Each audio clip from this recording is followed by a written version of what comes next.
بس یہاں ٹھیک ہے۔ اعوذ باللہ من الشیطان الرجیم، بسم اللہ الرحمن الرحیم، الحمد للہ الذی نور قلوب العارفین بنور معرفتہ واثبت فؤاد انبیائہ واولیائہ بقصص الانبیاء والمرسلین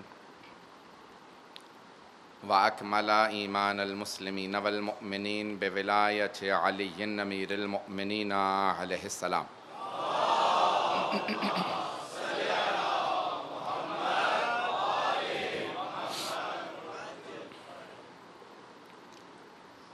والصلاة والسلام والتحية والإكرام على أفضل الموجودات العبد المؤيد والرسول المسدد المصطفى الأمجد المحمود الأحمد أعني أبا القاسم محمد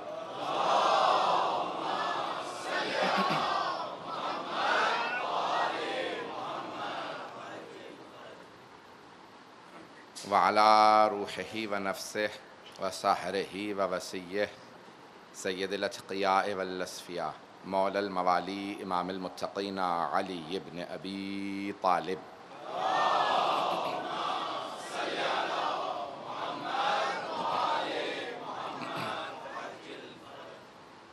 وعلى أوصيائه لا سيما بقية الله في الأرضين روحي وأرواح العالمين لتراب مقدمه الفدا واللعنة الدائمة على أعدائهم أجمعين من الآن إلى قيام يوم الدين.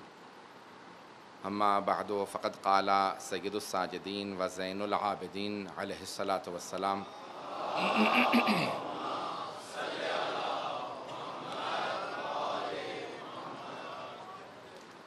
الحمد لله الأول بلا أول كان قبله والآخر بلا آخر يكون بعده. صلوات على محمد وآل محمد.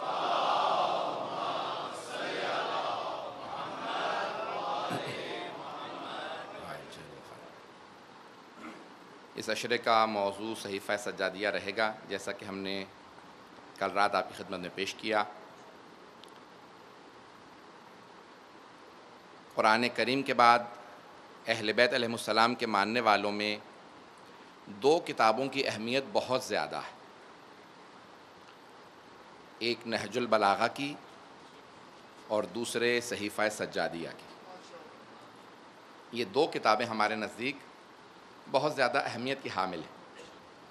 قرآن کریم اللہ کا کلام ہے، نہج البلاغہ جناب امیر علیہ السلام کا، اور صحیفہ سجادیہ امام زین العابدین علیہ السلام کا۔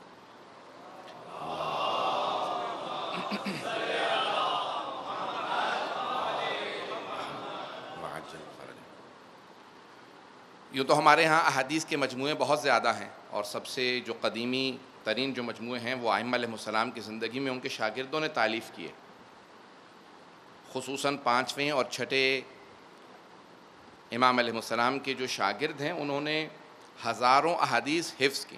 صرف 4تھے امام کے 4 شاگرد ایسے تھے جن میں سے ہر شاگرد نے 70 اور 80 ہزار احادیث حفظ کی تھی۔ 6ٹھے امام علیہ السلام کے 4000 سے زیادہ شاگرد ہیں جنہوں نے مختلف علوم میں ہزاروں کی تعداد میں احادیث کو حفظ کیا۔ اگر صرف 6ٹھے امام ہی کی ساری احادیث ہم تک پہنچ جاتی تو ان کی تعداد کئی لاکھ احادیث ہوتی۔ میں جملہ تو کہہ گیا ہوں، کئی ہزار نہیں، کئی لاکھ ہوتی۔ ابھی بھی صرف بہار الانوار میں ہمارے یہاں تقریباً 5 لاکھ احادیث ہیں۔ ہم واحد مکتب ہیں اسلام کا کہ جن کے ہاں آج تک اجتہاد باقی ہے، کیونکہ احادیث اتنی وافر مقدار میں موجود ہے۔ اجتہاد حدیث پہ ہوتا ہے کہ کون سی حدیث صحیح و سند ہے۔ آج صرف صحیفہ سجادیہ کی تمہید کے چند جملے پیش کروں گا۔ تو صحیفہ سجادیہ سند کے اعتبار سے حتیٰ نہج البلاغہ سے زیادہ اہمیت رکھتی ہے، لیکن مفہوم اور متن کے لحاظ سے نہج البلاغہ کی اہمیت زیادہ ہے۔ توجہ ہے میرے ساتھ؟ میں بعض کا اصطلاحات استعمال کروں گا، اس کے لیے معذرت چاہوں گا۔ مفہوم یعنی خطبے اور جو مستویٰ اس کا جو معیار ہے وہ نہج البلاغہ کا بلند ہے. لیکن سند کے لحاظ سے سند اور متن دو چیزیں حدیث میں بہت اہم ہوتی ہیں. تھوڑی سی ایک ٹیکنیکل بحث ہے, غور سے سنیے گا. متن جو الفاظ ہیں اور سند کس نے بیان کی ہے, کس سے بیان کی ہے, فرمان کس کا ہے. فرمان 14 معصومین کا کسی سے بھی منسوب کر دیا جائے ان میں سے تو وہ سب کے سب 14 ایک ہی نور کے بنے ہوئے ہیں. وہ 14 کے 14 علم لدنی کے مالک ہیں. وہ 14 کے 14 عصمت کبریٰ پہ فائز ہیں. ان 14 کے اندر کبھی بھی کوئی تضاد ٹکراؤ نہیں ہوگا. لیکن بیان کرنے والوں کے حافظے میں کبھی اشتباہ ہو سکتا ہے کہ میں نے امام سے یہ سنا, شاید سننے والے نے کبھی کوئی کوتاہی کی ہو. جیسے آج یہاں ہزاروں افراد موجود ہیں, اگر ہر ایک سے مجلس کا سوال کیا جائے تو سب افراد کو پوری مجلس حفظ نہیں ہوگی, کچھ کو کچھ جملے حفظ ہوں گے, کچھ کو کچھ جملے. تو عزیزان گرامی, ائمہ سے سننے والوں سے متعلق علم رجال اور حدیث کی پوری بحث ہے. یہ جو بیان کرنے والے ہیں ان کو کہا جاتا ہے سند, حدیث کی سند کہا جاتا ہے. روات, راویان حدیث. اب تک تو ہیں مجمع میرے ساتھ؟ یہ جو بیان کرنے والے ہیں یہ راویان حدیث, راوی ایک اور روات عربی میں اس کی جمع ہے, اسے سند کہا جاتا ہے. کس نے بیان کی؟ تو اب سند کے لحاظ سے صحیفہ سجادیہ کی سند بہت بلند ہے. کیوں؟ کیونکہ خود امام سجاد نے اپنی دعاؤں کو خود اہتمام کرنے کے بعد اپنے دونوں بیٹوں کو دعائیں لکھوائیں.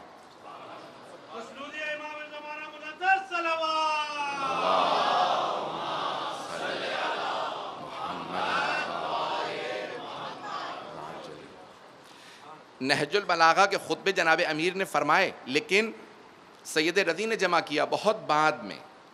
اب نہج البلاغہ سے متعلق تفصیل میں نہیں جاؤں گا, لیکن خود امام زین العابدین علیہ السلام نے اپنے دونوں بیٹوں کو, حضرت امام باقر علیہ السلام اور حضرت زید شہید, دونوں کو اپنی دعائیں خود تالیف, خود لکھوائیں کہ میری دعائیں لکھ لیجئے. امام باقر علیہ الصلوۃ والسلام نے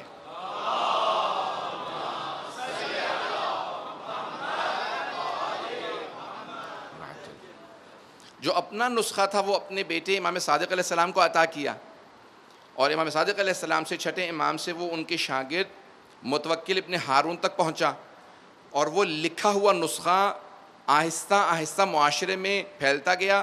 6 صدی ہجری کے اندر تمام عالم اسلام کے اندر اسی کتاب صحیفہ سجادیہ یا صحیفہ کاملہ کو زبور آل محمد اور انجیل اہل بیت کا نام دے دیا گیا تھا. اب بہت سے بزرگ تو پہنچ گئے ہیں, نوجوانوں کے لیے تھوڑی سی اور تشریح کروں گا. زبور آل محمد اور انجیل اہل بیت کا نام دیا گیا. زبور جناب داؤد کو جو اللہ نے کتاب عطا کی تھی اس کا نام زبور ہے. انگریزی میں اسے کہتے ہیں سامز آف ڈیوڈ. داؤد, حضرت داؤد کا ڈیوڈ نام. سامز یعنی ان کی دعائیں ہیں, وہ اس کے اندر بھی مناجات ہیں, دعائیں ہیں. اسی لیے صحیفہ سجادیہ کو بھی زبور آل محمد کہا گیا. وہ جناب داؤد کو اللہ نے عطا کی تھی, یہ امام سجاد کو اللہ نے عطا کی ہے.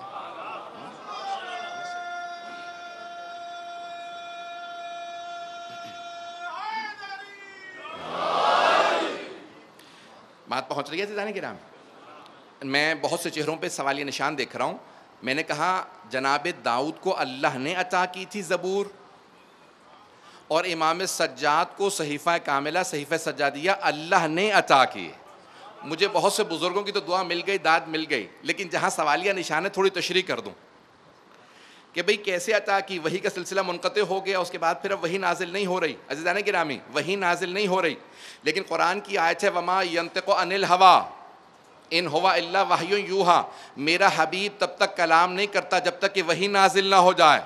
اور پیغمبر نے کہا انہم منی و انا منہم, یہ مجھ سے ہیں میں ان سے ہوں, یہ مجھ جیسے ہیں. امت سے متعلق نہیں کہا کہ تم مجھ جیسے ہو, کہا آل مجھ جیسی ہے. تو آل بھی تب تک کلام نہیں کرتی جب تک کہ وحی نازل نہ ہو جائے. توجہ ہو. پھر بھی بہت سے چہروں پہ سوالیہ نشان ہے, تھوڑی سی اور تشریح کر دوں گا. مؤمنین سے متعلق, آپ جیسے مؤمنین سے متعلق قرآن کریم فرماتا ہے فَأَلْهَمَهَا فُجُورَهَا وَتَقْوَاهَا. اللہ کہتا ہے کہ تقوی سے پہلے الہام کی منزل ہے. توجہ, بہت سے لوگ پہنچ گئے. فَأَلْهَمَهَا فُجُورَهَا وَتَقْوَاهَا. اللہ کہتا ہے کہ جو میں نے انسان بھیجا ہے میں اسے الہام کرتا ہوں ترقی دیتا ہوں، پھر متقی بنا دیتا ہوں. متقی سے پہلے الہام کی منزل ہے. خدا کہتا ہے میں تمہارے دلوں کے اندر ہدایت ڈالتا ہوں، تب جا کے متقی بنتے ہو. جب متقی کا درجہ ایسا ہے تو ائمہ متقین کیسے ہوں گے؟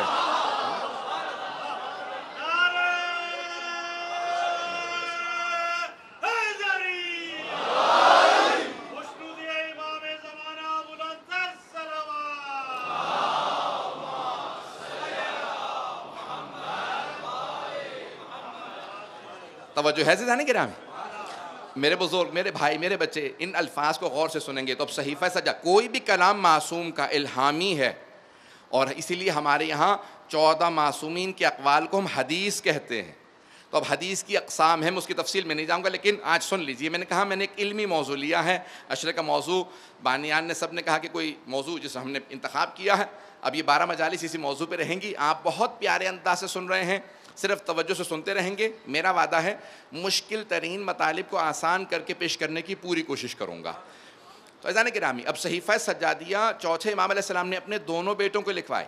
کہا کہ لکھ دیجئے گا، منتشر کر دیجئے گا. کس کو؟ 5ویں امام کو اور حضرت زید کو. حضرت زید جو شہید ہونے والے تھے انہیں لکھوائے. حضرت زید کا نسخہ میں نے 5ویں امام کے متعلق بتا دی. حضرت زید کا نسخہ ان کے بیٹے کو گیا. حضرت زید کوفے میں شہید کیے گئے. ان کے بیٹے ہیں یحییٰ ابن زید. انہوں نے اپنے بابا سے نسخہ لیا. کہا بیٹا اس نسخے کو سنبھال کے رکھنا، یہ میرے بابا نے مجھے لکھوایا تھا. یہ وہ دعائیں ہیں جو میرے بابا نے اپنے الفاظ خود مجھے لکھوائے ہیں. تو جناب یحییٰ ابن زید کے پاس وہ نسخہ رہا. جب ایک مرتبہ، اب میں تفصیل دے رہا ہوں پوری صحیفہ سجادیہ کی، پھر اور اس کے مطالب کو عمق دینے کی کوشش کروں گا کہ یہ کلام الہام حتیٰ بہت سی، میں ایک جملہ یہاں پہ کہہ کے آگے بڑھوں گا. عزیزان گرامی، کئی مرتبہ میں کیونکہ برطانیہ میں رہتا ہوں تو مجھے کئی مرتبہ عیسائیوں، یہودیوں کے، غیر مسلموں کے ہاں، کافروں کے ہاں دعوت دی جاتی ہے اسلام سے متعلق گفتگو کرنے کی. تو جب میں جاتا ہوں تو سوالات ہوتے ہیں. اب کیونکہ وہ غیر مسلم ہیں تو مجھے پتہ نہیں ہوتا کہ کیا کیا سوالات آ سکتے ہیں. میں ہمیشہ توسل کر کے جاتا ہوں. اب توجہ رہے، میں ہمیشہ توسل کر کے جاتا ہوں، لیکن پھر بھی کئی مرتبہ ایسے سوالات آ جاتے ہیں. میرے ایک مرتبہ سوال ہوا، میں واٹرلو چرچ کے اندر تھا، سوال ہوا، کسی عیسائی نے سوال کیا، میرے ذہن میں بالکل جواب نہیں تھا. میں ان کے سامنے کچھ نہیں کر سکتا تھا، نہ دعا پڑھ سکتا تھا، نہ کوئی آیت پڑھ سکتا تھا. میں نے دل ہی دل میں باب الحوائج سے توسل کیا.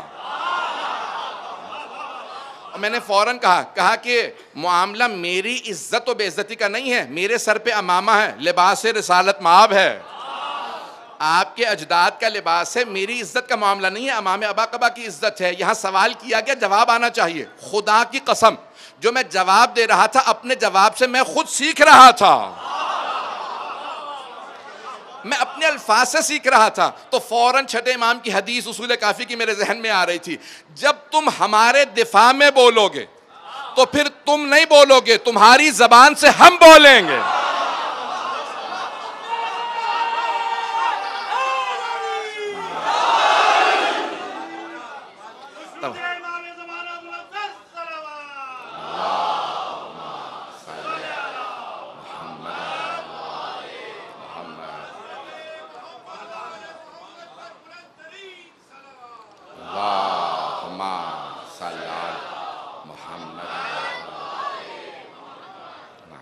عزیزان گرامی، کئی مرتبہ خود مومن اس کیفیت میں آ جاتا ہے کہ اسے محسوس ہو جاتا ہے، یقین ہو جاتا ہے یہ الفاظ میرے نہیں ہیں، الہامی کیفیت سے یہ جو الفاظ بتائیں. حتیٰ بہت سے شعر الہامی ہوتے ہیں. میں اسی لیے صرف جواب دے رہا ہوں تاکہ نوجوانوں کے ذہن میں کوئی شبہ نہ رہ جائے. شعر بھی کئی مرتبہ الہامی ہوتے ہیں. شعر الہامی کیفیت کا نام ہے، گھبرا تو نہیں رہے ہیں. شعر بھی الہامی ہوتے ہیں. میں یہاں پہ اچانک ایک ربائی آ رہی ہے، صرف پیش کر کے آگے بڑھوں گا.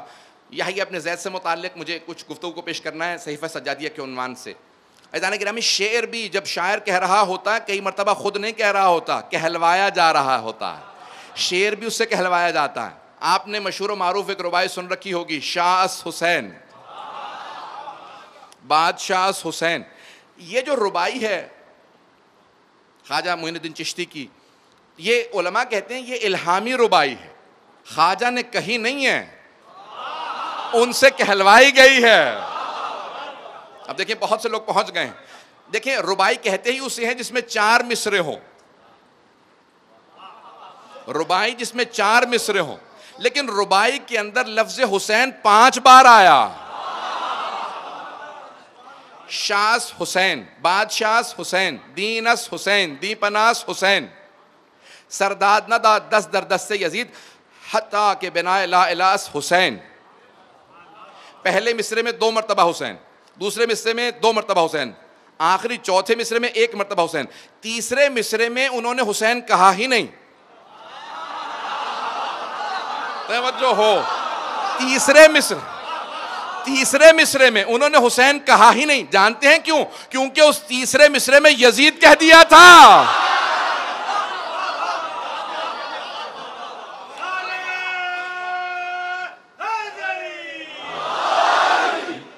تو خود رباعی اور کلام شاعر بھی الہامی ہوتا ہے. معصوم سے متعلق کبھی شک نہ آنے دیجیے گا کہ جو کچھ کہتے ہیں الہام ہوتا ہے. یہاں تک چلیں ایک اور حدیث اصول کافی کی طرف پیش کر کے حتیٰ یہ اس کی میں بہت تشریح کر سکتا ہوں، یہ خود ایک مجلس کا موضوع ہے. خواجہ معین الدین چشتی کی یہ رباعی ہے نا، اس کے لیے بہت کچھ کہا جا سکتا ہے. صرف ایک جملہ روک کے کہہ رہا ہوں. شاہ اس حسین، شاہ فارسی میں بادشاہ کو کہا جاتا ہے. جب شاہ کہہ دیا تھا تو پھر یہ کیوں کہا بادشاہ اس حسین؟ جس کی حکومت محدود ہو وہ شاہ ہے، جس کی حکومت کی حدود نہ ہو وہ بادشاہ ہے. پھر خواجہ دوسرے مصرے میں کہتے ہیں دین اس حسین، حسین دین ہے، حسین دین ہے، مالک یوم الدین، خدا روز جزا کا مالک ہے. دین والے دن کا مالک خدا ہے. خواجہ کہہ رہے ہیں وہ جس دن کا خدا مالک ہے وہ میں نے کچھ بھی نہیں کہا ابھی تو، وہ دین حسین ہے. لیکن یہاں خواجہ کہتے ہیں دین اس حسین، دین پورے کا پورا حسین ہے. پھر کہتے ہیں نہیں، دین پناہ اس حسین. اگر دین کو بھی پناہ چاہیے ہو تو حسین کے پاس جاتا.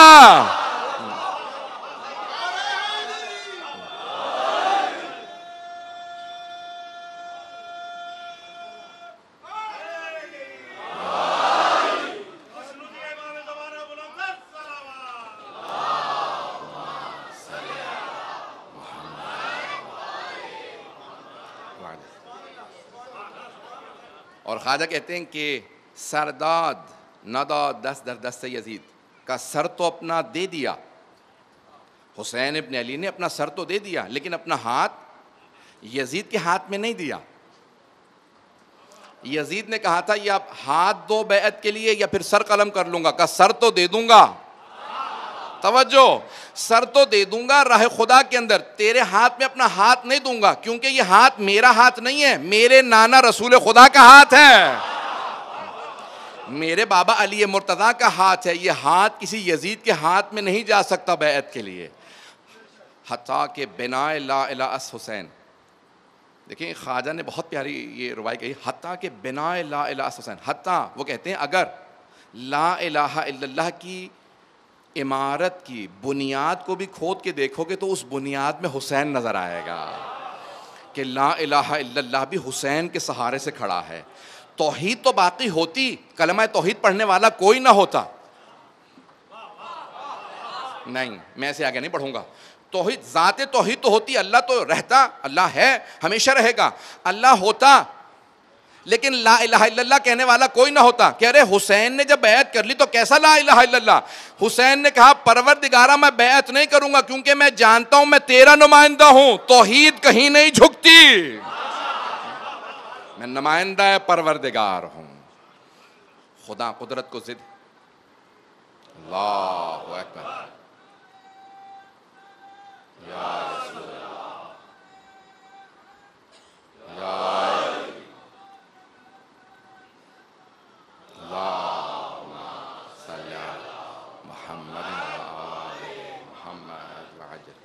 توجہ ہے عزیزان کرام. یہ ہم ایک ایسے دین کے ماننے والے ہیں جہاں ائمہ علیہم السلام نے راہ خدا میں ساری قربانیاں دیں. اب یحییٰ ابن زید خود شہید ہیں. آپ کے ذہنوں میں ہے کہ کربلا کا بدلہ لینے کے لیے جناب زید نے قیام کیا تھا کوفے میں، تو ائمہ علیہم السلام نے خود آپ کے بھائی نے 5ویں امام نے کہا کہ آپ کو شہید کر دیا جائے گا. جب متوکل ابن ہارون پہنچے کوفے، جب وہ کوفے سے نکل چکے تھے خراسان کے راستے میں تھے. متوکل ابن ہارون کون ہیں؟ صحیفہ سجادیہ کا جن کا نسخہ امام صادق نے انہیں عطا کیا تھا. ذہن میں رہے گا، میں نے بھی بتایا تھا پہلے بھی. متوکل ابن ہارون یہ امام کے شاگرد ہیں. وہ بادشاہ متوکل اور ہے، یہ امام کے شاگرد ہیں. متوکل ابن ہارون الفاظ ذہن میں بیٹھ رہے ہیں میرے؟ تو عزیزان گرامی، وہ کہتے ہیں کہ میں ان سے اس وقت ملا، 2 نسخے صحیفہ سجادیہ کے چوتھے امام نے اپنے دونوں بیٹوں کو عطا کیے، دونوں کو لکھوایا، 5ویں امام کو اور حضرت زید کا نسخہ ان کے بیٹے یحییٰ ابن زید کو گیا۔ یحییٰ ابن زید کہاں جا رہے ہیں؟ کوفے سے خراسان کی طرف، مشہد کی طرف جا رہے ہیں۔ راستے میں متوکل ابن ہارون سے ملاقات ہوتی ہے۔ ایک مرتبہ جب ملے تو کہا فرزند رسول آپ کی عظمتوں کو سلام ہو، آپ کو تسلیت پیش کرتا ہوں، آپ کے بابا کو شہید کر دیا گیا جیسے آپ کے اجداد شہید ہیں۔ کہا کہاں سے آ رہے ہو متوکل؟ کہا میں مدینے سے آ رہا ہوں۔ کہا ہمارے جو مولا اور آقا جعفر ابن محمد ہیں، امام جعفر صادق علیہ الصلوۃ والسلام،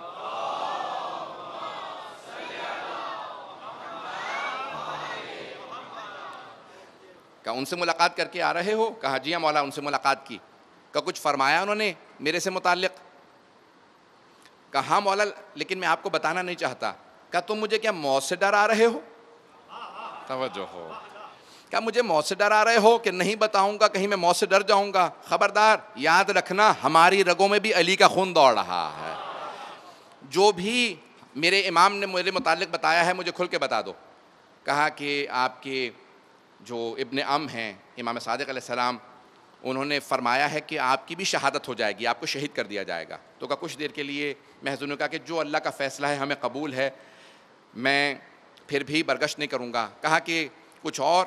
کہا ہاں مولا نے فرمایا تھا کہ آپ کے پاس ایک نسخہ ہے، تفصیل ہے، بہت تفصیلی واقعہ ہے۔ تو کہا ہاں میرے متعلق کیا فرمایا؟ کہا کہ میں شہید ہو جاؤں گا۔ کہا میرے پاس ایک نسخہ ہے جو میرے بابا نے مجھے دیا ہے، کہ جو میرے دادا نے انہیں لکھوایا تھا، دعاؤں کا صحیفہ کاملہ کا مجموعہ ہے۔ کہا متوکل کیونکہ اب تم نے مجھے بتا دیا کہ میرے مولا نے میری شہادت کی خبر دی ہے، کیونکہ میں شہید ہو جاؤں گا، میں یہ صحیفہ کاملہ کا نسخہ تمہیں دے رہا ہوں، یہ جا کے میرے جو ابن ام ہیں، میرے جو چچا زاد بھائی ہیں، ان کو دے دیجیے گا تاکہ یہ نسخہ ضائع نہ ہو جائے، میرے دادا کی دعائیں ہیں۔ اب وہاں ان کی گفتگو بہت طولانی ہے۔ متوکل ابن ہارون کہتے ہیں کہ میں نے ایک مرتبہ ان سے سوال کیا کہ آپ کا علم زیادہ ہے یا امام جعفر صادق علیہ السلام کا علم زیادہ ہے؟ تو کہا کہ انہوں نے کہا علم تمام اہل بیت کے پاس ہے، لیکن ہم جو کچھ جانتے ہیں وہ جانتے ہیں، لیکن جو کچھ وہ جانتے ہیں ہم نہیں جانتے۔ پتہ نہیں بات پہنچے نہیں پہنچے۔ میں دیکھیں الفاظ میں سب کچھ آپ کے سامنے پیش کر رہا ہوں۔ کہا ہم جو کچھ جانتے ہیں وہ اہل بیت علیہ السلام سارا جانتے ہیں، جو کچھ میں جانتا ہوں وہ جانتے ہیں، لیکن وہ جو کچھ جانتے ہیں وہ سارا میں نہیں جانتا، کیونکہ ان کا علم خدا کے علم سے متصل ہے۔ کہ وہ علم لدنی کے مالک ہیں، ہمارا ان کے ساتھ مقابلہ نہیں ہے۔ عزیزان گرامی، میں ابھی باریکی پیش کر رہا ہوں۔ اب امام علیہ السلام، اصول کافی میں بے انتہا روایات ہیں، میں آیات بھی پیش کر سکتا ہوں۔ اب وہاں سے انہوں نے وہ نسخہ لیا، واقعہ بہت طولانی ہے۔ مدینے آئے اور آنے کے بعد کہا فرزند رسول، کس سے کہا؟ چھٹے امام سے۔ کہا فرزند رسول، آپ کے جو چچا زاد بھائی کے بیٹے ہیں یحییٰ ابن زید، ان سے نسخہ لے کے آیا ہوں۔ امام نے جیسے ہی یحییٰ ابن زید کا نام سنا زار و قطار رونے لگے، بہت روئے، کا انہیں بھی شہید کر دیا گیا۔ اور پھر ایک مرتبہ کہا ایک جملہ، اس جملے کی طرف خاص توجہ ہو۔ امام نے کہا کہ جناب رسالت میں آپ ایک مرتبہ آرام کر رہے تھے، انہوں نے خواب دیکھا، اور خواب پہ دیکھا کہ ان کے ممبر پہ کچھ بندر ناچ رہے ہیں، قرادتاً الفاظ یہی ہیں کہ کچھ بندر ناچ رہے ہیں۔ تو ایک مرتبہ پیغمبر اسلام جب اٹھے تو بہت افسردہ ہوا، رونے لگے۔ جناب جبرائیل نازل ہوئے اور فوراً یہ آیت سورہ اسراء، سورہ بنی اسرائیل یا اسراء، سورہ نمبر 17 آیت نمبر 60 کا یہ آیت لے کے نازل ہوئے۔ وما جعلنا الرؤیا، یہ جو آپ نے خواب دیکھا ہے اے میرے حبیب، اللہ نے آیت نازل کی جناب رسالت میں، وما جعلنا الرؤیا التی اریناک، ہم نے جو آپ کو خواب دکھایا ہے، الا فتنۃ للناس، یہ جو فتنہ برپا ہونے والا ہے ہم نے آپ کو پہلے دکھایا ہے، ایک فتنہ برپا ہوگا آپ کی امت کے اندر۔ والشجرۃ الملعونہ فی القرآن، اور یہ جو قرآن کے اندر شجرہ ملعونہ کہا گیا ہے، 2 الفاظ آئے ہیں قرآن کے اندر، ایک ہے شجرہ طیبہ، پاک درخت، کچھ لوگ تو پہنچ گئے، اور دوسرا کا شجرہ ملعونہ یا شجرہ خبیثہ، ملعون درخت۔ کہا یہ وہی جو قرآن کے اندر شجرہ ملعونہ کہا گیا ہے، یہ وہی فتنہ ہے جو آپ نے دیکھا کہ آپ کے بعد ممبروں پہ لوگ آ جائیں گے اور بندروں کی طرح سے ناچیں گے۔ تو کہا کہ یہ کون ہوں گے؟ کہ اللہ سبحانہ و تعالیٰ نے یہ آیات نازل فرمائی ہے کہ یہ بنو امیہ کے لوگ ہوں گے جو آپ کے خون کو بہائیں گے، بنو امیہ کے افراد۔ اب میں نام نہیں لوں گا کہ کون کون افراد ہیں، یزید بھی انہی میں سے ایک نام ہے۔ تو کب بنو امیہ کے لوگ ممبر پہ آئیں گے آپ کے، اور وہ بے انتہا بے حرمتی کریں گے، اور خدا گواہ ہے، شیعہ سنی مورخین نے لکھا ہے کہ کئی مرتبہ علماء کا لباس پہنا کے بندروں کو یزید ممبر پہ بٹھایا کرتا تھا، اور جناب رسالت مآب کی اور ائمہ علیہ السلام کی توہین کیا کرتا تھا کہ بھئی یعنی لباس رسالت مآب یعنی جس حد تک ہو سکتا تھا۔ تو حبیب خدا بہت روئے۔ امام صادق علیہ السلام نے فرمایا، کہا کہ آج جو تم دیکھ رہے ہو نا کہ یہ جو امام حسن مجتبیٰ کی اور چوتھے امام زین العابدین علیہ السلام کی نسل سے خون بہایا جا رہا ہے عراق میں، ایران میں، جو اس وقت بنو امیہ کی طرف سے، کہا یہ رسول خدا کو اس آیت کے اندر بتایا گیا کہ اے میرے حبیب جو ہم نے آپ کو خواب دکھایا ہے یہ وہی شجرہ ملعونہ ہے، یہ وہی بنو امیہ جن کو شجرہ ملعونہ کہا گیا، یہ آپ کی نسل کا خون بہائیں گے۔ تو حبیب خدا بہت روئے اور آنکھوں میں آنسو بہنے لگے، کہا یا پروردگارا میری نسل کے اوپر پھر بھی ظلم ہوتا رہے گا؟ کہا لیکن ایک ایسا وقت آئے گا اللہ آپ کی نسل کو پوری دنیا میں پھیلا دے گا۔ اب تفصیل میں نہیں جا رہا ہوں، لیکن ائمہ نے فرمایا ہے دنیا میں کہیں پہ بھی چلے جائیں گے تو آپ کو سادات نظر آئیں گے۔ ممکن ہی نہیں ہے کہ دنیا کا کوئی ایسا خطہ ہو جہاں سادات نہ ہو، یہ اللہ کا وعدہ ہے۔ اگر آج آپ کو پوری دنیا میں سادات نظر آئیں، سمجھ لیں یہ اللہ نے رسول خدا سے وعدہ کیا۔ ایسا نہیں کہ اس مقام پہ امام نے کہا کہ میرے چچا داد بھائی نے آپ سے کیا کہا، میں تاریخ پیش کرنے پہ مجبور ہوں، پھر حدیث کی اس کو میں پیش کروں گا۔ اب کیونکہ صحیفہ سجادیہ کی تاریخ کو اگر نہ پیش کروں تو پھر میں عشرہ نہیں پڑھ پاؤں گا۔ اب تک توجہ ہے میرے ساتھ؟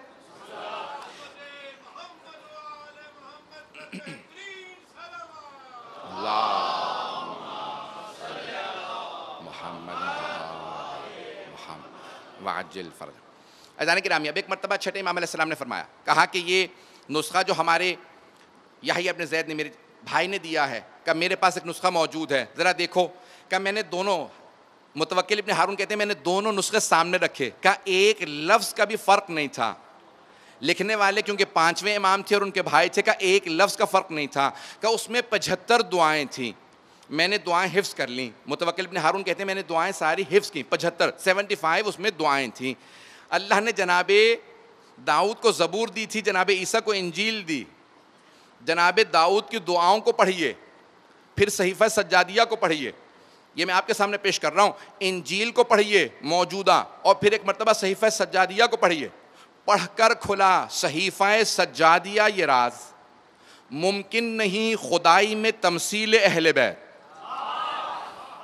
قرآن کی طرح یہ بھی قمر بے مثال ہے، اللہ رے فصاحت انجیل اہل بیت۔ عزیزان گرامی، اب میں ایک عیسائی کا آپ کو جلدی سے تبصرہ پیش کر رہا ہوں تاکہ میں بات مکمل کر سکوں، اگر سننا پسند فرمائیں گے تمام حضرات۔ ایک بہت بڑا عیسائی صحافی ہے، صحافی بھی صحیفہ سے ہے، جمع کرنے والا چیزوں، کتاب لکھنے والا صحافی، یہ لفظ صحیفہ یعنی کتاب۔ تو اب اللہ نے صحیفے نازل کیے، صحف جمع ہے صحیفے کی۔ اب سن لیجئے گا، بہت بڑا صحافی ہے، شاید میں نے کبھی پیش کیا ہو، اب میرے ذہن میں نہیں ہے کس مقام پہ پیش کیا ہے یہ واقعہ۔ برطانیہ کے سب سے بڑے جو اخبار ہیں ان میں سے ایک اخبار کا نام ہے دا گارڈین۔ اب مجھے اخبار کو پروموٹ نہیں کرنا، میں یہاں کسی اخبار کی پروموشن کے لیے نہیں بیٹھا، لیکن پیش کرنا مقصود اس لیے ہے کہ مسلمانوں کا اخبار نہیں ہے، شیعوں کا اخبار نہیں ہے، انگریزوں کا، عیسائیوں کا اخبار ہے۔ اس میں ایک آرٹیکل چھپا 1994 میں، 1994 میں، 93 یا 94 میں، 24-25 برس پہلے۔ ایک عیسائی کہتا ہے مجھے پچھلے دنوں ایک مسلمان نے کتاب دی انگریزی کے اندر، نام ہے سامز آف اسلام، صحیفہ سجادیہ کا انگریزی ترجمہ، کہ جب میں نے وہ کتاب پڑھی تو مجھے تعجب ہوا کہ مسلمانوں میں کوئی ایسا علم رکھنے والا ہے جس نے داؤد کی زبور اور عیسیٰ کی انجیل سے بہتر دعائیں مانگی ہیں۔ لکھنے والا عیسائی ہے، صحافی ہے، انگریزی میں لکھتا ہے، کہ اب دیکھیں اس نے عربی نہیں پڑھی، اس نے انگریزی کا ترجمہ پڑھا۔ جو انگریزی کا ترجمہ پڑھ کے اتنا متاثر ہو، سوچئے اگر امام کے الفاظ عربی میں پڑھ لیتا تو اس کا کیا عالم ہوتا۔ وہ کہتا کہ زبور داؤد سے اور انجیل عیسیٰ سے بہتر دعائیں کسی مسلمان نے مانگی ہیں۔ کہ میرا تعجب بڑھ گیا جب مجھے یہ معلوم ہوا کہ یہ دعائیں اس آدمی نے آج نہیں مانگی، جب سائنس چاند پہ جا چکی ہے، سمندروں کی گہرائیوں میں جا چکی ہے، سب کچھ معلوم کر چکی ہے، اس دور میں نہیں، یہ دعائیں 1300 سال پہلے مانگی گئی ہیں. نہیں مجمع نہیں ہے میرے ساتھ. وہ عیسائی کہتا ہے میرا تعجب اس لیے بڑھ گیا کہ یہ دعائیں آج نہیں 1350 سال پہلے یہ دعائیں مانگی گئی. کا تعجب اور زیادہ بڑھ گیا کہ انہوں نے دعائیں مانگنے والے نے سکون سے بیٹھ کے دعائیں نہیں لکھی, قید سلاسل میں ایسی دعائیں مانگی ہیں.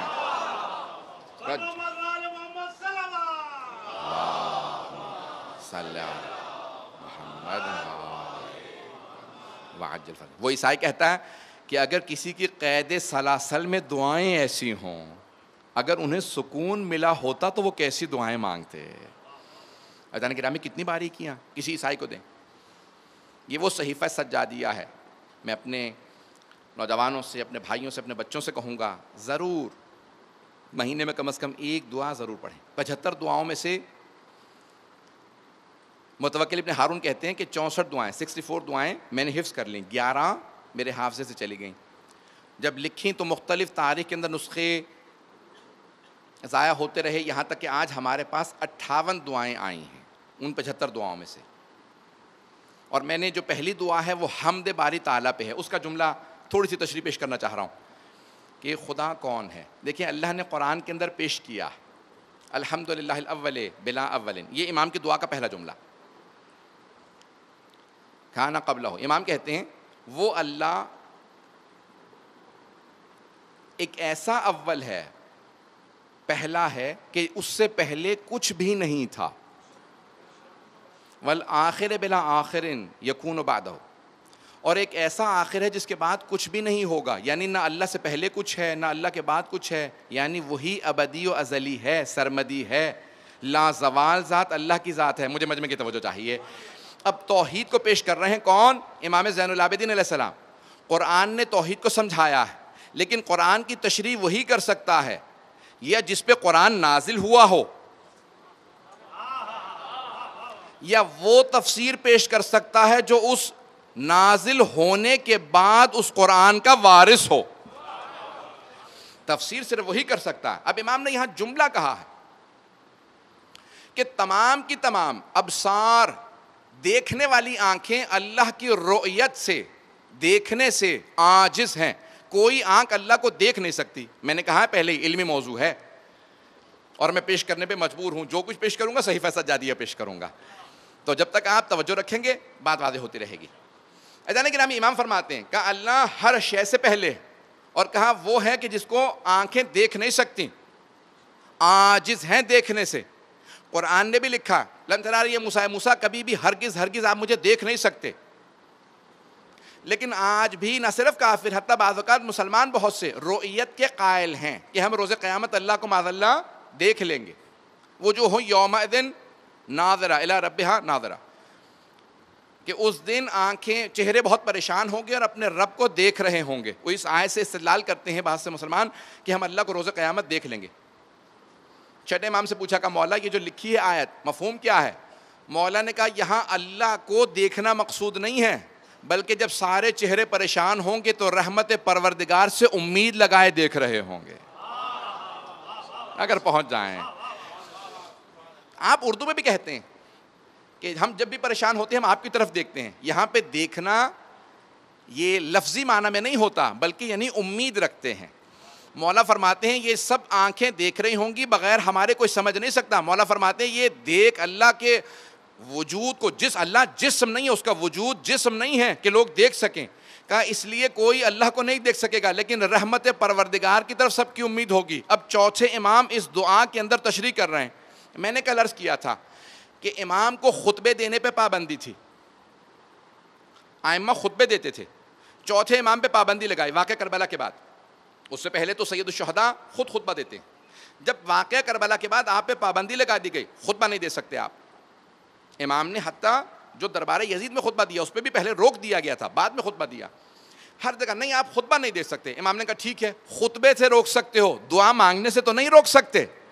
اب جب امام دعا مانگتے تھے تو دعا ہی کے اندر سارے معارف کو پیش کیا کرتے تھے. اس میں توحید بھی ہوتی تھی, نبوت بھی تھی, امامت بھی تھی, احکام بھی تھے, ظالموں کے خلاف بھی تھا, جو کچھ تھا امام نے سارے معارف کو دعا کی شکل کے اندر بنا کے پیش کیا. اب آئیے ذرا پیش کر رہا ہوں، سارے علم کلام کے مباحث کو آپ اس دعا کے اندر پائیں گے، اور میں لازماً پیش کروں گا، جانتا ہوں علمی موضوع ہے، اور پیش کر کے انشاءاللہ آپ کی خدمت میں پھر چند جملے آخر میں مصائب کے۔ عزیزان گرامی، اب امام توحید پیش کر رہے ہیں کہ خدا کو دیکھا نہیں جا سکتا، عاجز ہیں آنکھیں اللہ کو دیکھنے سے۔ میں اس کی تشریح کرنا چاہ رہا ہوں، مجمع کی توجہ رہے میرے ساتھ۔ عاجز ہیں آنکھیں، لفظ امام استعمال کر رہے ہیں عاجز ہیں۔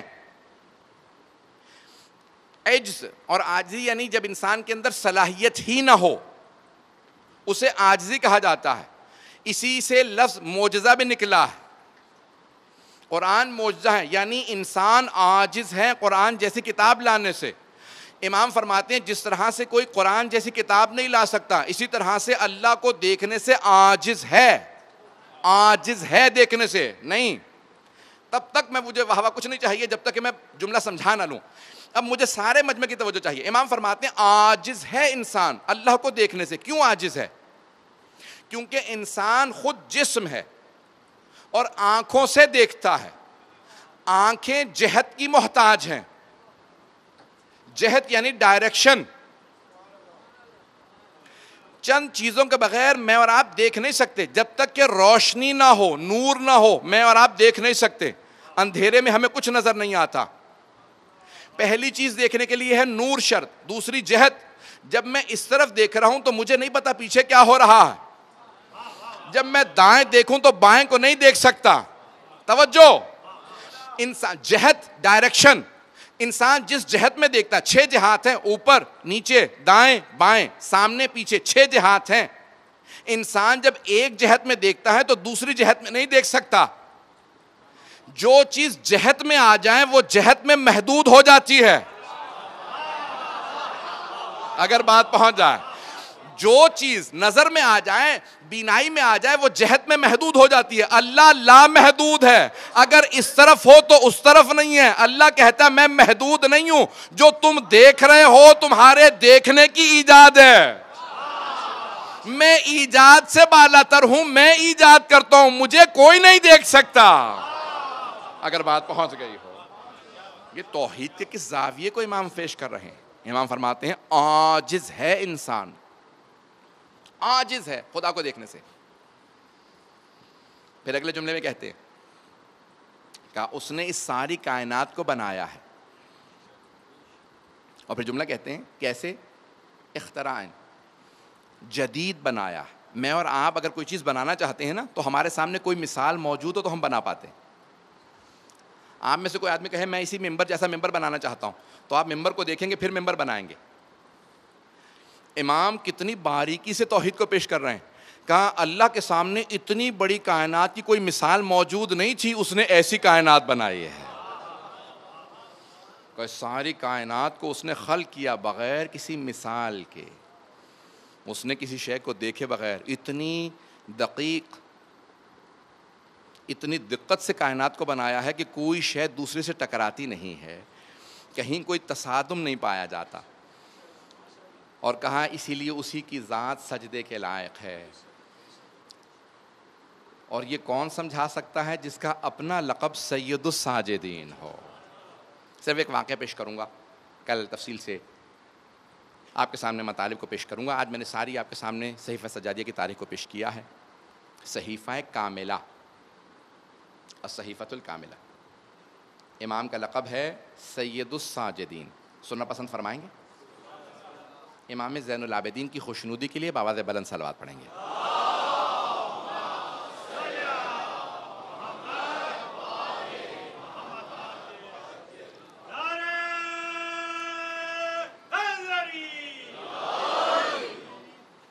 حضرات گرامی، سجدہ اللہ کے لیے، لیکن کس طرح سے؟ ایک با معرفت سجدہ ہوتا ہے، ایک بے معرفت سجدہ ہوتا ہے۔ معرفت کے ساتھ سجدہ کیا جائے تو زمین گواہی دیتی ہے، حدیث میں ہے روز قیامت زمین گواہی دے گی پروردگارہ اس نے مجھ پہ سجدہ کیا تھا۔ اور اگر سید الساجدین کا سجدہ ہو تو ہر زمین سلام کر کے کہے گی میں بھی منتظر تھی کہ ایک سجدہ آپ کا مجھ پہ ہو جائے۔ روایات میں ملتا ہے امام بہت طولانی سجدے کیا کرتے تھے، اگر آج کے میں آپ کو وقت کے حساب سے بتاؤں تو 3-4 گھنٹے کا سجدہ، کہنا بہت آسان ہے، گھنٹوں سجدے میں ہوتے تھے. میں جس واقعے کو پیش کرنا چاہ رہا ہوں آپ نے شاید بارہا علماء سے سنا ہو، لیکن میں ایک نئے پہلو کو پیش کرنا چاہتا ہوں. اس میں طولانی ترین سجدے چوتھے امام کے سجدے ہیں. جب سجدے میں ہیں اپنے گھر میں، واقعہ میں نے کہا نا آپ نے سن رکھا ہوگا کئی علماء سے، تو اچانک آواز آتی ہے کہ ارے محمد باقر کنویں میں گر گئے. چوتھے امام کی زوجہ اور 5ویں امام کی والدہ حضرت فاطمہ بنت حسن، امام حسن مجتبیٰ علیہ السلام کی صاحبزادی ہیں. جیسے ہی انہوں نے سنا، پردہ حائل تھا کہ وہ باہر جاتی کیونکہ مجمع عام جمع ہو چکا تھا، لوگ تھے، روتی ہوئی اس حجرے میں آئیں جہاں چوتھے امام سجدے میں تھے. کہا میرے آقا، میرے سرتاج، ہمارا بیٹا کنویں میں گر گیا. امام سجدے میں ہیں، سجدے کو طول دے رہے. وہاں بہت دیر گزر گئی، 5ویں امام کنویں میں ہیں. اب لوگ چیمی گوئیاں کر رہے ہیں، آپس میں باتیں کر رہے ہیں. بچہ تو شاید اب زندہ نہیں رہا ہوگا، باتیں ہو رہی ہیں. یہاں پہ امام کا سجدہ طولانی سے طولانی تر ہوتا چلا جا رہا ہے. امام نے اپنے وقت کے حساب سے سجدہ تمام کیا. جیسے سجدے سے اٹھے تو دیکھا کہ آپ کی زوجہ آنسوؤں میں ہے. اب انداز دیکھیے امام کی گفتگو کا. کہا اے کنیز خدا یا امت اللہ، اے کنیز خدا، کیا بات ہے، آپ اتنا گریہ کیوں کر رہی ہیں؟ کہا کہ فرزند رسول ہمارا بیٹا کنویں میں گر گیا. اب دیکھیں بی بی یہ نہیں کہتی کہ کیا آپ کو آواز نہیں آ رہی تھی.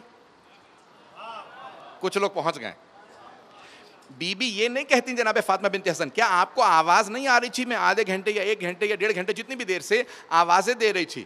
کیوں؟ کیونکہ وہ بھی جانتی ہیں یہ حجت خدا ہے. بھئی وہ امام کی بیٹی ہیں، امام کی پوتی ہیں، امام کی بھتیجی ہیں، امام کی زوجہ، امام کی ماں، امام کی دادی ہیں. اگر رشتے پہ پہنچ گئے ہوں تو پہنچ گئے ہوں. جو چاروں طرف سے امامت میں گھری ہوں وہ عام بی بی نہیں تھیں. جیسے ہی انہوں نے پوچھا کہ فرزند رسول ہمارا بیٹا کنویں میں گر گیا، امام نے پلٹ کے کہا آنسو صاف کر لیجئے، میں ابھی ہمارے بیٹے کو لے کے آتا ہوں. تو اب مورخین نے یہ کہا کہ جناب فاطمہ بنت حسن نے آنسو صاف کر لیے. کیوں؟ کیونکہ جانتی ہیں جس نے زبان دی ہے وہ حجت خدا ہے.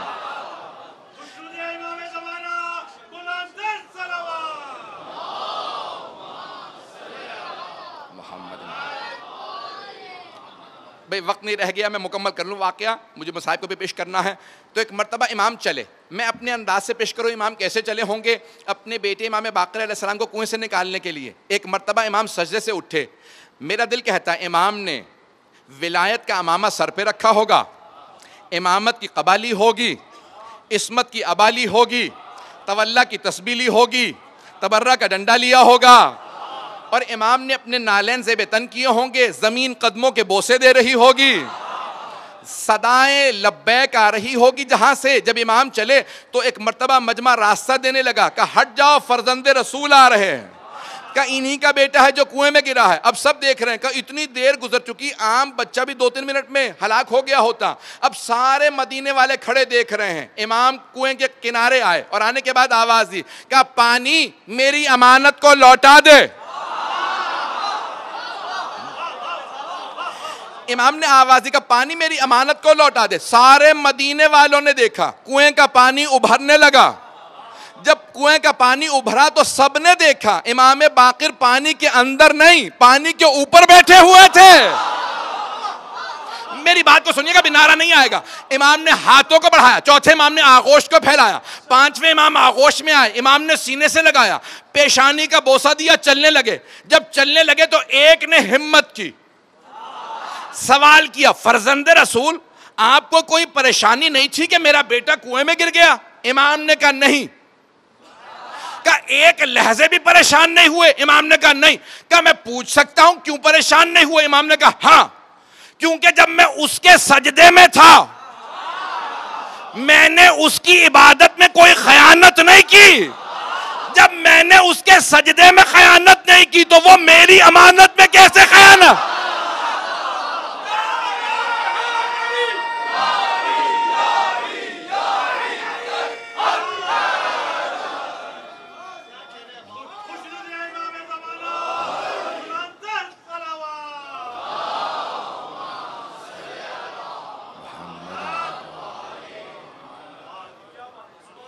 توجہ فرمائیے جان گرا کہ جب میں نے اس کے سجدے میں خیانت نہیں کی جیسا سجدے کا حق تھا. آپ نے سن رکھی ہے حدیث, شیعہ سنی کتابوں میں ہے, الصلاۃ معراج المؤمن, نماز مومن کی معراج ہے. نماز مومن کی معراج ہے. نماز کی معراج سجدہ ہے. توجہ ہو, نماز کی معراج سجدہ ہے, اور سجدے کی معراج سید الساجدین کا سجدہ. اب امام علیہ السلام سجدے میں ہیں, جہاں سجدہ ناز کرے کہ کس انداز سے امام سجدہ بجا لاتے ہیں. عزیزان گرامی, جہاں ایسے سجدے ہوں, جہاں ایسی عبادت ہو.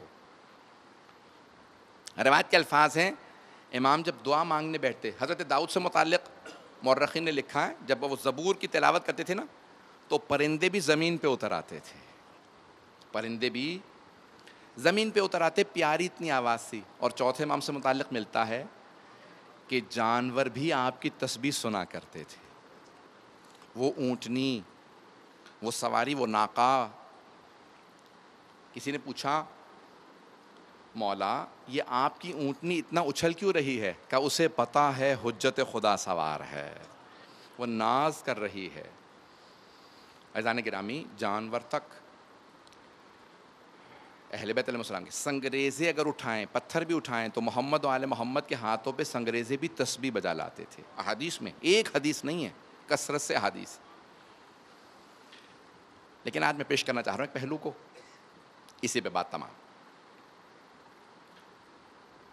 اس راستے میں آپ نے دیکھا ہے, اگر خدا نہ خواستہ کسی گھر کے اندر کوئی پریشانی ہو, بچہ گھر نہ پہنچا ہو یا کوئی بیمار ہو, تو لوگوں کا ذہن کام نہیں کرتا. وہ کہتے ہیں کسی اور سے کہہ دو, مجھے کچھ سمجھ میں نہیں آ رہا. ایسا ہے یا نہیں ہے؟ یہ انسان کی فطرت ہے. میں کسی کی برائی نہیں کر رہا ہوں, ہم سب کے ساتھ ایسا ہوتا ہے, ہمارے طبیعت میں ایسا ہے. میں اپنے بچوں سے محبت کرتا ہوں نا, تو بچوں کی پریشانی کی وجہ سے میرے ذہن پہ اثر ہوگا, میرے اعصاب بہت کمزور ہو جائیں گے, تڑپنے لگوں گا, ارے میرا بچہ بیمار ہے. توجہ ہے عزیزان گرامی؟ اور اگر کسی گھر میں 18 جنازے رکھے ہوں,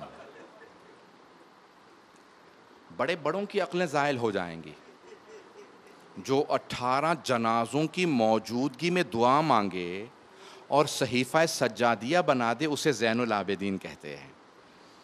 امام کا کلام ایسا تھا.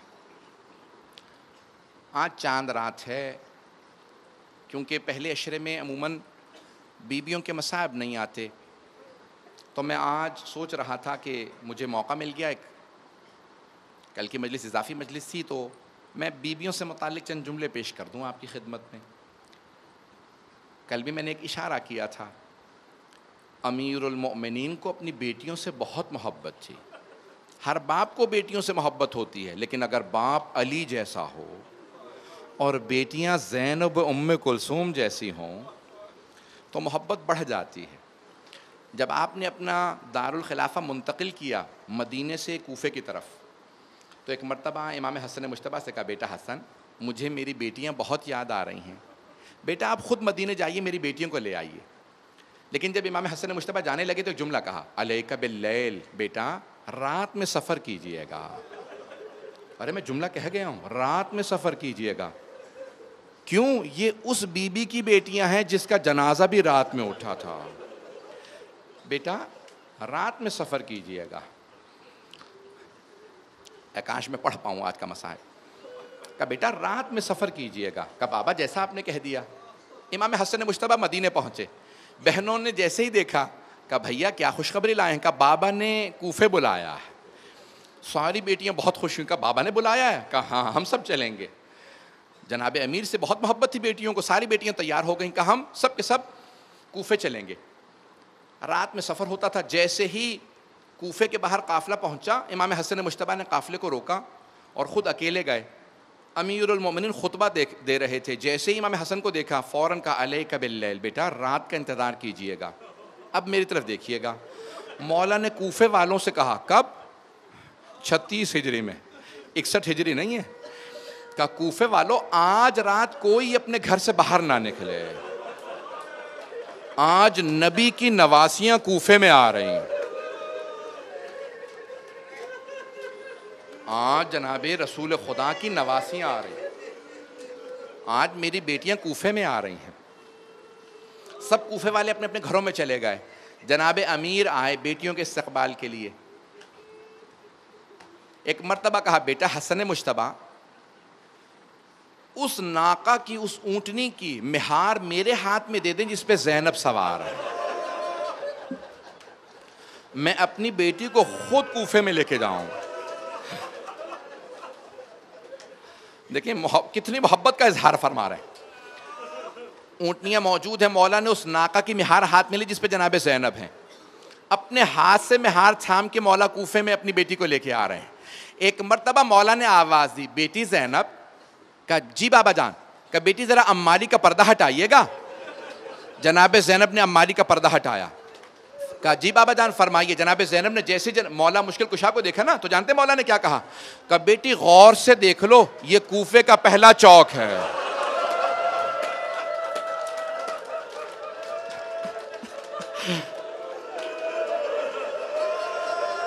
کہا بیٹی یہ کوفے کا پہلا چوک ہے۔ جناب زینب نے امالی کا پردہ گرا دیا، امیر المؤمنین نے مہار کو پکڑا، آگے بڑھے، دوبارہ آواز دی، کہا زینب، کہا جی بابا جان۔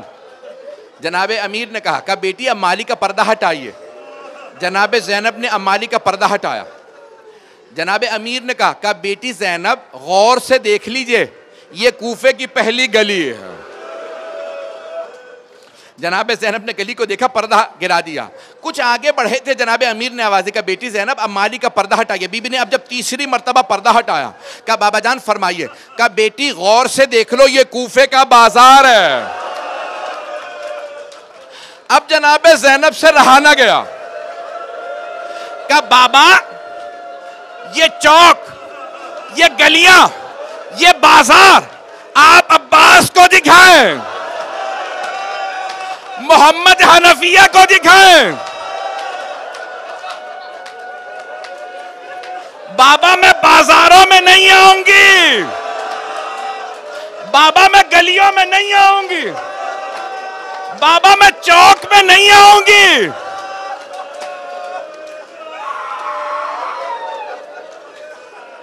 ایک مرتبہ جناب امیر نے آواز دے کے کہا بیٹی کل یہی کوفہ ہوگا، یہی بازار ہوگا، ہاتھوں میں پتھر ہوں گے،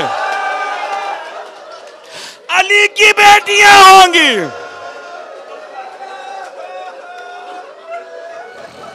اجرکم اللہ۔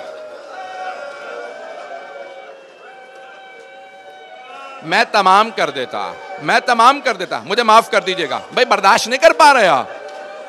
میرے مولا نے رو کے کہا بیٹی زینب کل یہی کوفہ ہوگا، یہی بازار ہوگا، ہاتھوں میں پتھر ہوں گے، علی کی بیٹیاں ہوں گی۔ اور ایک اور جملہ، مولا یہ جملہ نہ کہیں کہ میری زینب نہ عباس ہوگا۔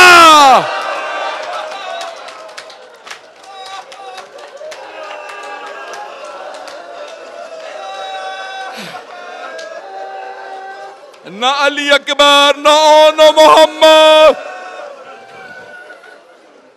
اجرکم اللہ۔ میں نے تمام کر دیا، بس بھئی دو جملوں کی۔ ارے آج تو ابھی چاند رات ہے، آپ ایسے رو رہے ہیں، جب میں شہادتیں پڑھوں گا تو کیا کیجئے گا؟ ایک جملہ کہو، بس بھئی میں نے تمام کر دیا۔ یہ تھا 36 ہجری کا کوفہ۔ جب 61 ہجری آئی، 12 محرم کو بیبیاں کوفے میں آئیں، اے کاش کوئی پھول بھی نہ مارتا، جناب امیر کی بیٹیوں کو کوئی پھول بھی نہ مارتا، لیکن لوگوں نے پتھر مارے۔ جب لوگ پتھر مار رہے تھے نا، اچانک ایک طرف سے آواز آئی، السلام علیکہ یا ابا عبداللہ۔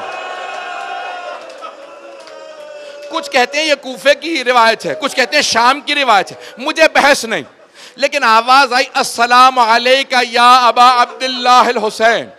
اے ابا عبداللہ الحسین، آپ کی عظمتوں کو سلام۔ جناب زینب نے سوال کیا، بیٹا سجاد، اس غربت کے عالم نے کس نے میرے بھائی کو سلام کیا؟ امام سجاد رونے لگے، کہا پھوپھی اماں کوفے کے دروازے پہ دیکھیں، ایک سر لٹکا ہوا تھا، ساری بیبیاں گزر گئیں، ایک بی بی رک گئی، اس بی بی کا نام رقیہ بتایا جاتا۔ وہ بی بی کہنے لگے مسلم، جو آپ پہ بیتی مجھے پتا چل گیا، جو مجھ پہ گزری آپ کو پتا، مسلم مجھے اتنا بتا دے میرے 2 یتیم بچے کہاں ہیں؟ الا لعنت اللہ علی القوم الظالمین وَسَيَعْلَمُ الَّذِينَ ظَلَمُوا أَيَّ مُنْقَلَبٍ يَنْقَلِبُونَ۔